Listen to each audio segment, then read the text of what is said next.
May 7, 1943. British tanks roll into Tunis from the west while American forces capture Bizerte to the north. After 6 months of brutal combat across Tunisia's mountains, deserts, and valleys, Axis resistance is collapsing. German and Italian soldiers, exhausted and out of ammunition, surrender in thousands. Within days, over 250,000 Axis troops will become prisoners, a catastrophe comparable to Stalingrad. The scene represents the culmination of a campaign that began in confusion and desperation 6 months earlier. When Allied forces landed in Morocco and Algeria during Operation Torch in November 1942, planners expected a quick advance into Tunisia and rapid victory. Instead, they encountered determined German resistance, harsh terrain, brutal weather, and their own inexperience. What was supposed to take weeks stretched into months of grinding combat. For the Axis, Tunisia became a strategic disaster. Hitler, refusing to abandon North Africa, poured reinforcements into a position that couldn't be held. Troops, tanks, and aircraft desperately needed elsewhere were fed into Tunisia's meat grinder. Supply convoys, hunted by Allied aircraft and submarines, were decimated crossing the Mediterranean. The Afrika Korps, Rommel's legendary force, was ground down between British Eighth Army advancing from Libya and Anglo-American forces attacking from Algeria. The Tunisia Campaign would teach crucial lessons. American forces, suffering their first major defeat at Kasserine Pass, learned bitter truths about modern warfare. British forces refined the tactics that would carry them through Sicily and Italy.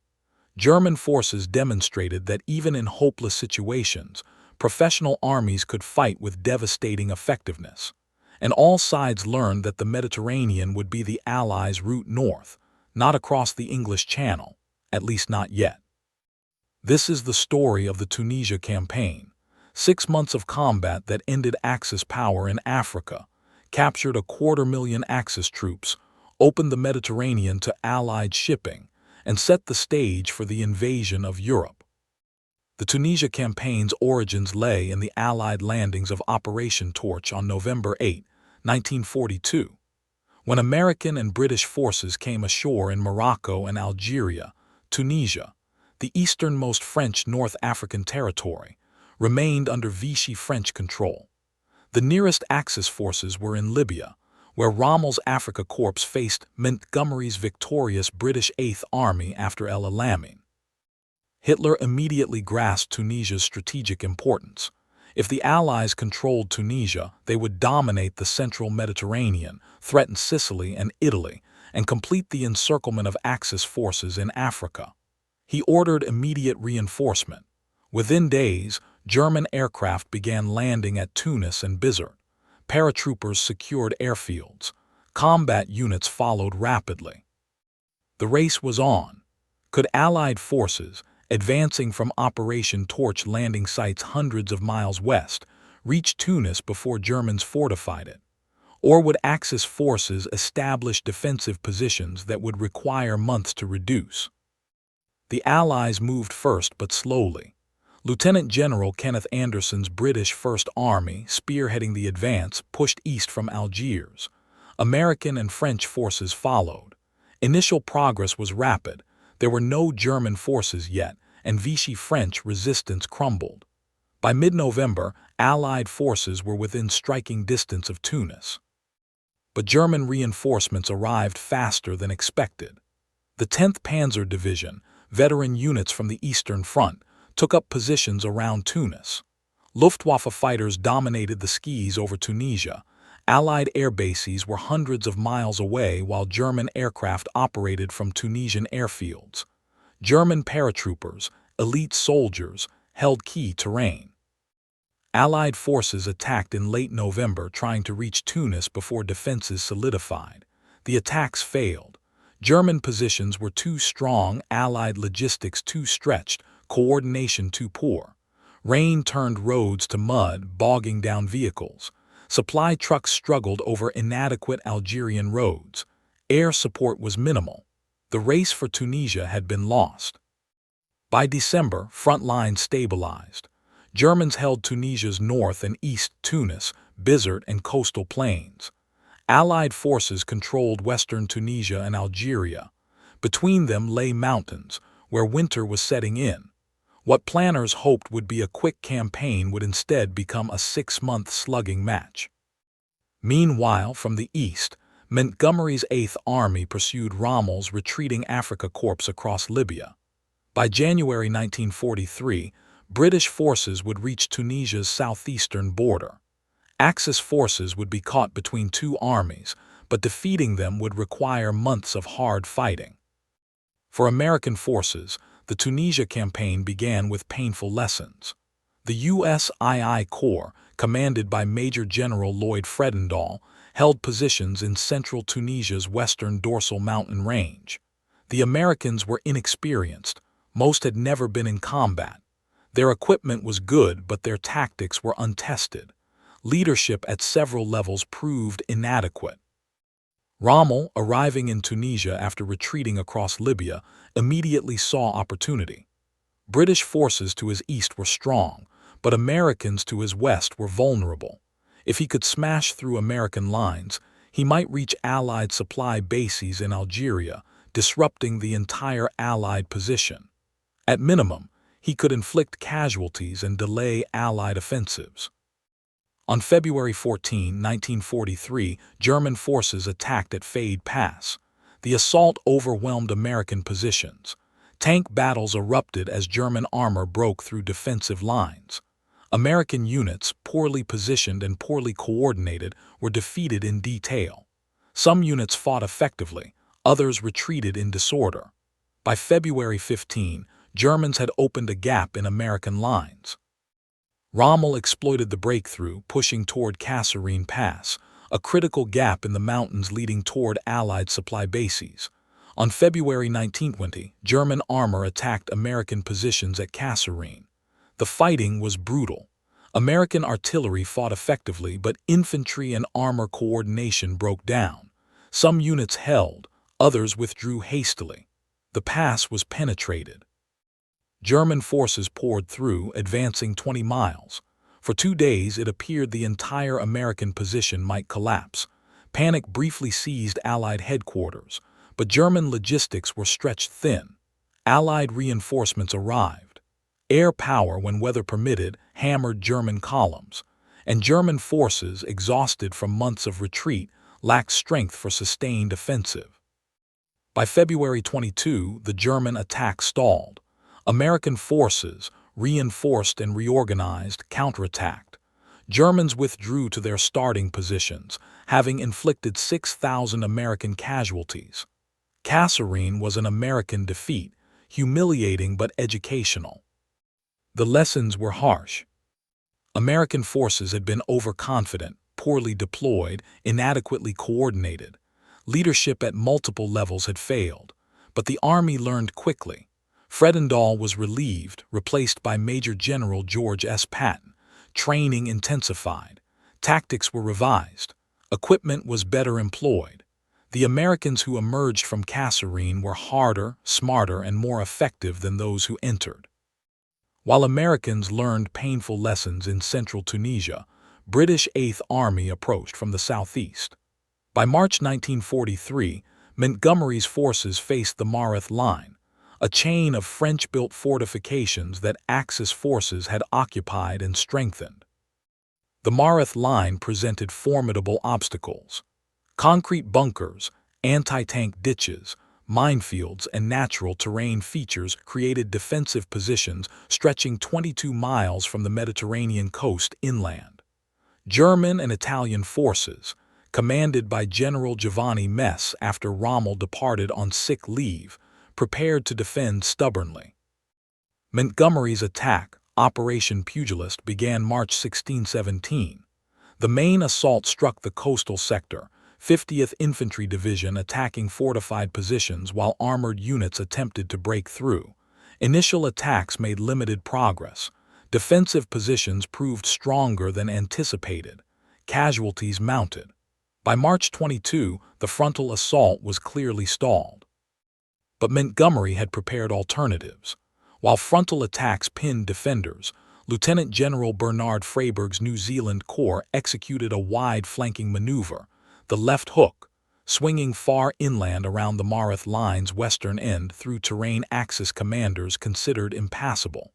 The maneuver succeeded.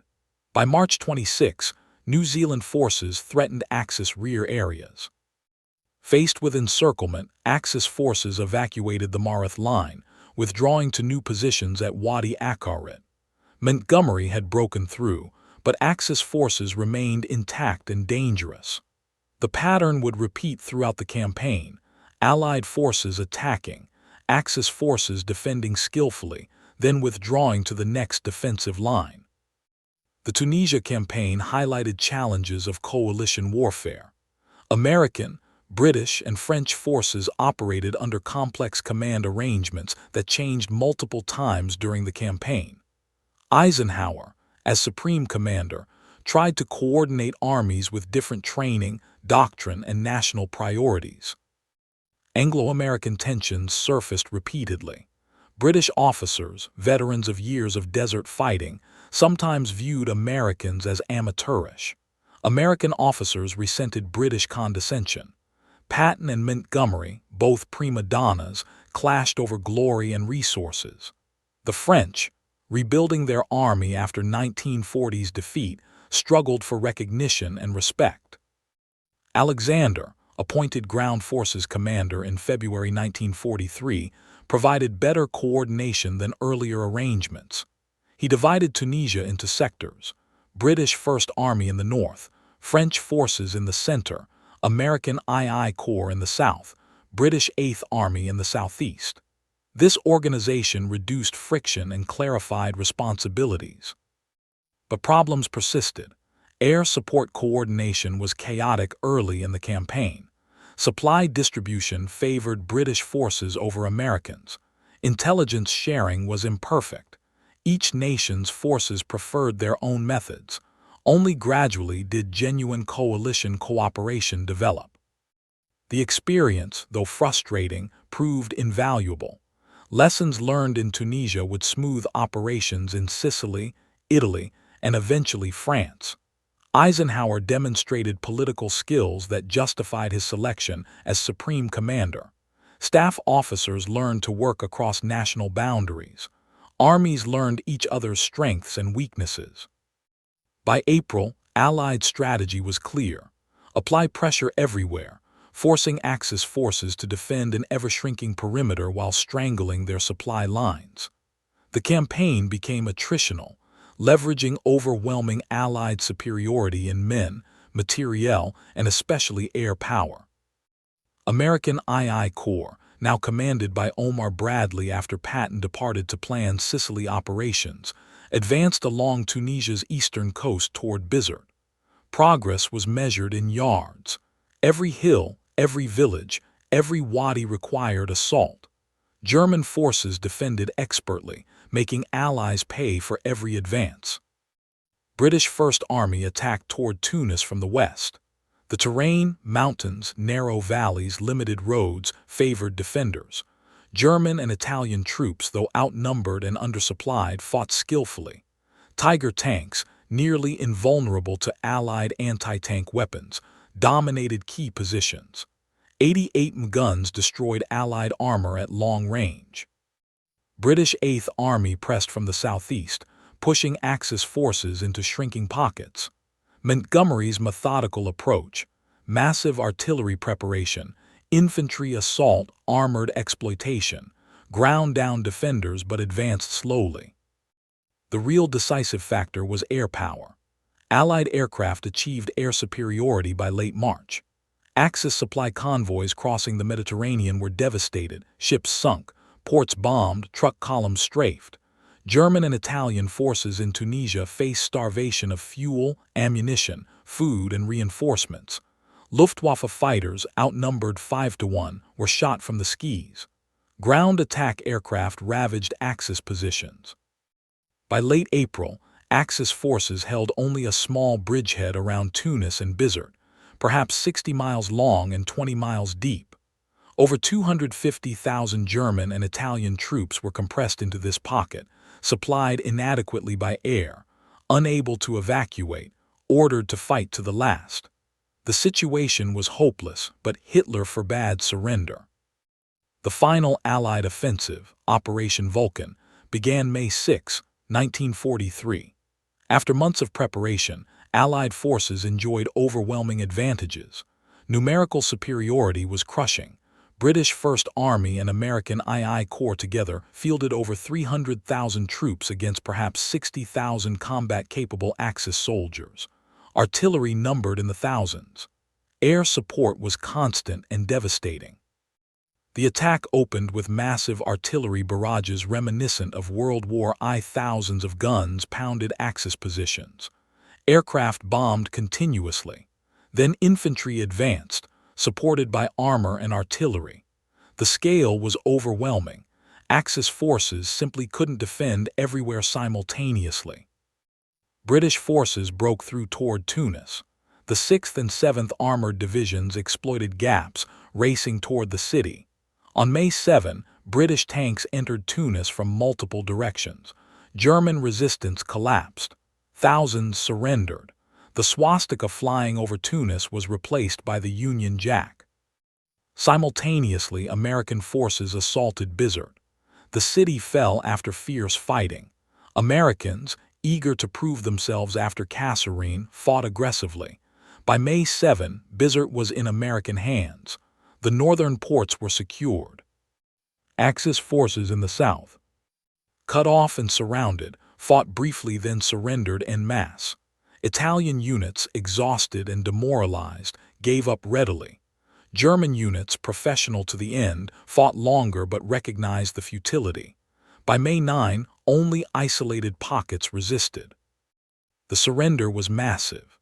General Eugen von Arnim, commanding Axis forces after Rommel's departure, capitulated on May 12.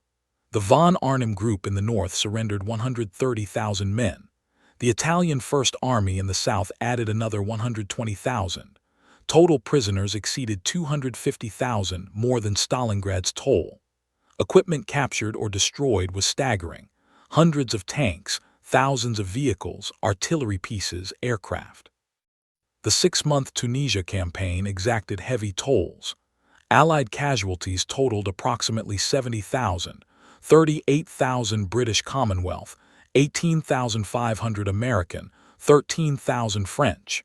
These numbers included killed, wounded, and missing. The fighting had been intense. Casualty rates in some units rivaled World War I levels. Axis casualties were catastrophic.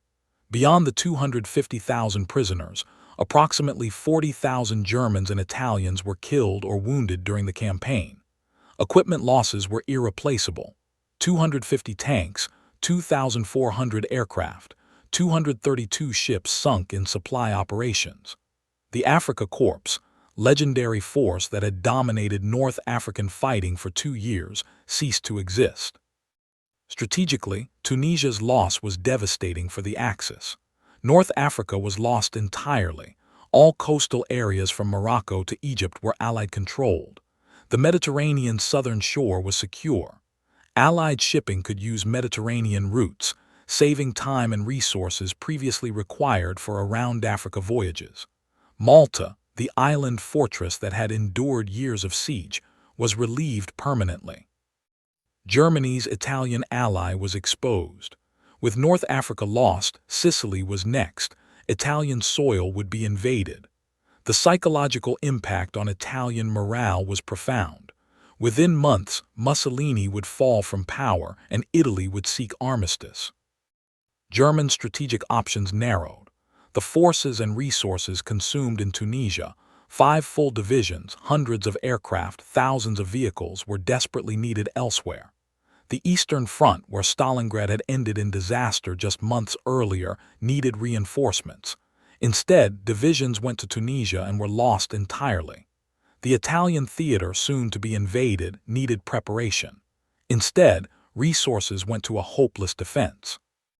Erwin Rommel, the Desert Fox, departed Tunisia in March 1943, recalled to Germany ostensibly for health reasons. In reality, he recognized Tunisia was a lost cause and opposed reinforcement. His replacement, General Hans Eugen von Arnim inherited an impossible situation. Von Arnim was a capable officer but faced constraints Rommel never experienced. Hitler's orders were absolute: hold Tunisia, no retreat, fight to the last. Reinforcements arrived but never in sufficient quantities. Supplies were inadequate. The Luftwaffe, which had provided crucial support for Rommel in earlier campaigns, was outnumbered and outfought. Von Arnim could only delay inevitable defeat, not prevent it. The contrast between commanders illustrated strategic realities. Rommel, even in retreat, retained mobility and options. Von Arnim, trapped in a shrinking bridgehead, had neither. Rommel could trade space for time. Von Arnim had no space to trade. The Tunisia Campaign demonstrated that tactical brilliance couldn't overcome strategic impossibility. The Tunisia Campaign served as a finishing school for Allied forces. Armies that entered Tunisia in late 1942 emerged in mid-1943 vastly improved in every dimension. American forces learned combined arms coordination. Infantry, armor, and artillery learned to work together effectively. Close air support became routine rather than exceptional. Leadership improved. Capable officers were promoted, inadequate ones removed. By campaign's end, American divisions functioned as competently as veteran British units. British forces refined tactics developed in the Western Desert. Artillery fire coordination reached high levels of effectiveness. Infantry assault techniques improved. Armored tactics evolved to counter German Tigers and Panthers. The 8th Army and 1st Army, initially separate entities, learned cooperation. Allied air forces achieved dominance through superior numbers, logistics, and tactics. Fighter sweeps eliminated Luftwaffe opposition. Ground attack aircraft perfected techniques for destroying armor and supply columns. Transport aircraft supplied forward units. Reconnaissance aircraft provided intelligence. By campaign's end, Allied air superiority was absolute. Logistical lessons were equally valuable. Supply lines stretching hundreds of miles required organization and improvisation. Engineers built roads, bridges, airfields, and ports. Medical services evacuated and treated thousands of casualties. Administrative units fed, clothed, and equipped armies far from home bases. Intelligence operations matured. Photo reconnaissance revealed Axis positions. Signal intelligence intercepted communications. Ultra-decrypts, though less decisive than at El Alamein due to Hitler's direct control, still provided valuable information. Prisoner interrogations yielded tactical intelligence. Tunisia must be understood within global war context. In winter 1942-43, the war's tide was turning on multiple fronts. Stalingrad ended with German 6th Army's destruction in February. Guadalcanal fell to American forces in February. Japanese expansion had been halted, but the outcome remained uncertain. Tunisia's loss accelerated Axis decline. Germany now fought on 3 fronts: Eastern, Mediterranean, and Atlantic U-boat war. Resources were spread impossibly thin. Every division lost in Tunisia was one fewer to defend against Soviet offensives or future Allied landings. Italy's position became precarious. Fascism's prestige, already damaged by defeats, suffered further. Italian soldiers in Tunisia, abandoned without supplies or evacuation, surrendered en masse. Italian civilians, facing Allied air raids and shortages, questioned the war. By July 1943, Mussolini would be overthrown. The Allies gained confidence. Tunisia proved they could plan and execute complex operations successfully. Anglo-American cooperation, though sometimes fractious, functioned adequately. Churchill's Mediterranean strategy appeared vindicated. Roosevelt saw American forces prove their capability. Most importantly, Tunisia opened options. With North Africa secure, Sicily could be invaded, July 1943. From Sicily, Italy was next, September 1943. The Mediterranean became an allied lake rather than a contested battleground. Resources previously devoted to North African operations could be redeployed to the Pacific, to Britain for the eventual France invasion, to strategic bombing. Behind strategic analysis lie individual experiences. Soldiers from dozens of nations fought in Tunisia's mountains and deserts. British, American, French, Polish, Indian, New Zealand, South African, German, Italian troops all experienced the campaign's hardships. Combat conditions were miserable. Winter brought cold, rain, and mud. Soldiers lived in holes soaked and freezing. Trench foot disabled thousands. Spring brought heat and dust. Water was scarce.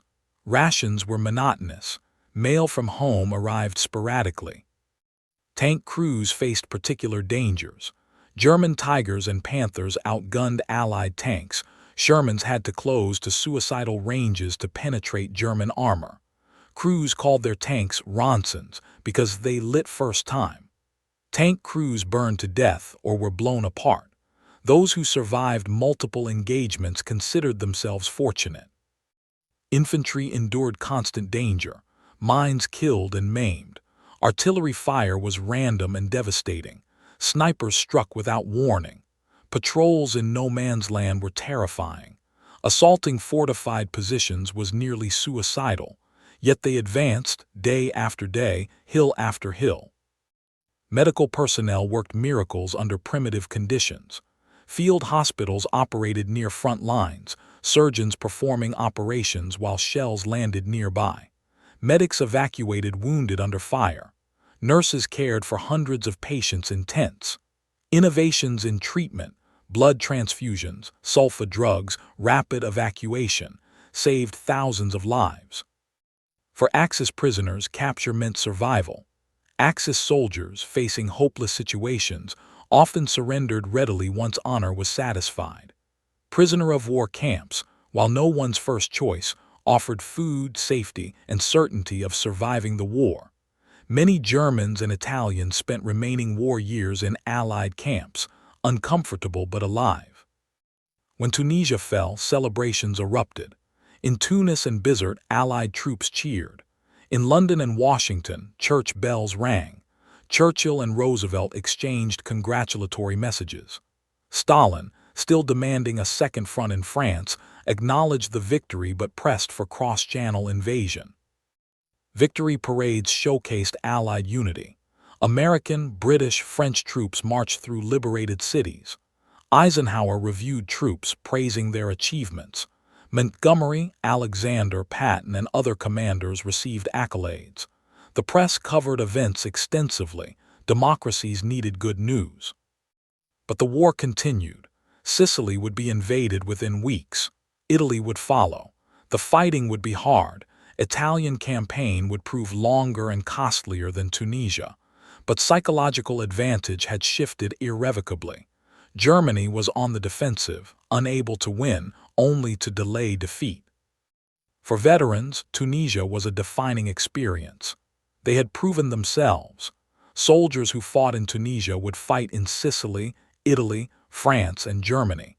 Many would not survive, but they had learned their profession in Tunisia's brutal school, and that education would serve them through campaigns to come. The Tunisia Campaign closed the North African chapter of World War II. From the Italian invasion of Egypt in 1940 to final surrender in May 1943, the Desert War had raged for 32 months.